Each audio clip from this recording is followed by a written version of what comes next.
The massing model tool allows you to create the outline or shell of a building for illustrative purposes. This offers a quick and easy way to create a representative or context building in both 2D and 3D when a detailed building is not required. There are two ways to create a massing model object.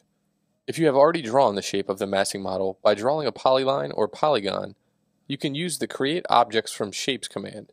This can be found by going to Landmark, Create Objects from Shapes, or in the Architect workspace by going to AEC, Create Objects from Shapes. You can also use the Massing Model tool, which can be found in the Site Planning toolset in Vectorworks Architect or Landmark products. To use the Massing Model tool, select it from the Site Planning toolset. Now, using one of the polyline drawing modes, click to begin drawing the building outline. Continue clicking to draw the entire outline. Double-click or click the start point to end the polyline. The Object Properties dialog will appear if this is the first time you have placed a massing model in your file. This dialog will allow you to change parameters of the object and to customize the appearance to your liking. These parameters can also be changed after the creation of the massing model through the Object Info palette. Click OK to close the dialog. Now, with the massing model selected, look in the Object Info palette. Here we can name the building so that it shows up in the massing model label. The Show in Plan dropdown will allow you to choose whether the roof or the footprint of the building is drawn in top plan view. In the Label drop-down box, you can choose to display the 2D text label for the massing model. The label can include the name for the building and the area. After choosing the appropriate label, you will see the text positioned on the massing model object. Move the text control point to reposition the label. Enter the building height in the Height field. This is calculated to the eave of the roof.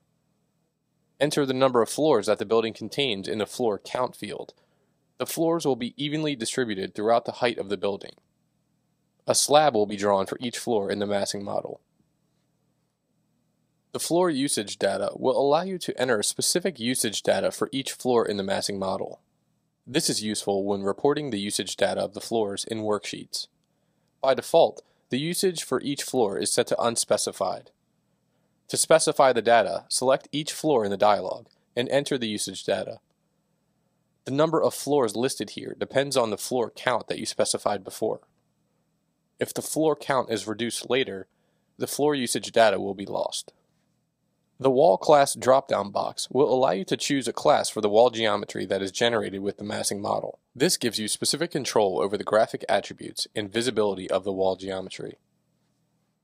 The Use Custom Roof from Profile checkbox will give you the ability to edit the massing model roof and to customize it. The first roof created by the massing model tool is used as the default custom roof. You can customize it by going to Modify, Edit Massing Model. Keep in mind, if you use a custom roof and the height of the massing model changes, you will manually need to adjust the height of the custom roof. If you do not use a custom roof and use the standard flat or pitched roof instead, you can quickly adjust the roof overhang and roof thickness through the Object Info palette. Additionally, you can place the roof geometry in a specific class to control the attributes and visibility, separate from the rest of the massing model. You can also choose whether the roof is flat or pitched. With Pitch Roof selected, you can choose the eave style and slope of the roof geometry. Enter the angle of the slope in degrees. The Draw Floors box will draw slab geometry for each floor in the building in 3D. It will also give you the ability to change the slab thickness for the floors. Display Shadow in Plan View will display a shadow based on the roof outline in top plan. The shadow settings are controlled through the Document Preferences. Click Shadow Settings to open the Document Preferences dialog and edit the shadow settings. Use Site Modifiers will allow the building model to modify the site by adding a pad and grade limits to the base of the building.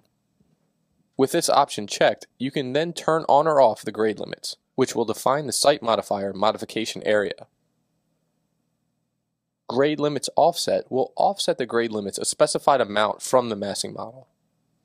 Gross Area will display the gross area value for all the floors and is based on your document units for area. The Massing Model tool provides you with a quick way to create conceptual or contextual models while giving you the ability to use massing models for early design analysis in urban planning.